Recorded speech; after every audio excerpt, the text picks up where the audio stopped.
as a shut-in for 14 years in Seattle due to illness, I had a dream to live part-time in Paris.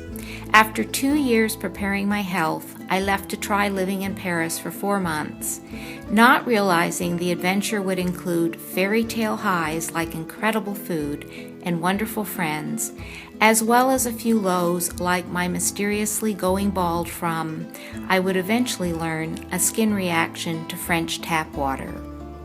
But after years feeling trapped in a nightmare, I felt as if I'd been dead for years and was miraculously visiting the earth once again. Paris was like a magnificent stage set where dreams seemed possible, especially since my health was better here thanks to fewer chemicals in many French foods and perfumes. At the time, I naively thought that since I was following my dream, my positive attitude would be enough to make all my dreams come true. Boy, was I wrong. One of the most critical things I've done to help me thrive despite a tidal wave of adversity since falling ill from a chemical exposure over 20 years ago has been to still hold fast to my dreams and follow the ones I choose to make a priority. Had I not done so, by now I might be worn out or hardened and jaded and feeling like a victim. But my first year in Paris was quite the adventure. I nicknamed my first rental apartment the Flop House because it was infested with bed bugs. With one eye swollen shut from bed bug bites and looking like a refugee fresh off the boat, with my suitcases covered with clean garbage bags, I frantically searched for another affordable apartment. Having to spray my things with a pesticide was a kind of catastrophe for me since I can be seriously sickened by them.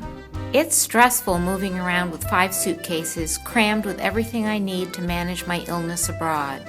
I can't lift them myself, so I hire a mover to help, who arrives in his van called the Chariot of Art. Once he put me on a train with my 5 bags, a mistake I'll never make again, since in Paris the gate isn't announced until 15 minutes before departure. Once we found the train, the hall was crammed with strollers and its luggage rack too small for my bags. As my mover flung my bags about other rail cars, the departure bell blared and he frantically scrambled to get off the train before it left the station. Meanwhile, my hair was mysteriously falling out. I've since learned that my skin reacts to French tap water, so I use only bottled water while here, which makes me unpopular at the supermarket, as I slowly nudge carts full of water bottles toward the cash register, while the line backs up into the canned goods aisle. As a result, grocery shopping takes up to 4.5 hours, and I heat bottled water to take sponge baths. At first, I sometimes wondered if living in Paris was my dream after all, given these kinds of challenges.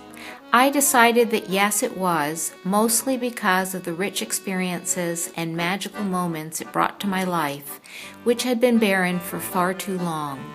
Simply being in better health while here and able to eat more variety of foods made me feel freed from the prison of illness.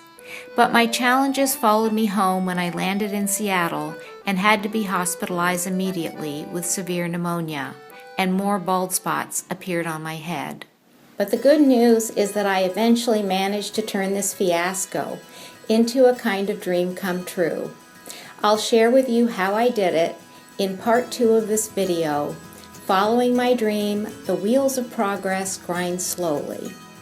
Look in the description below for links to buy my book and to subscribe to my videos, and for links to the other 2 videos in my Following My Dreams series.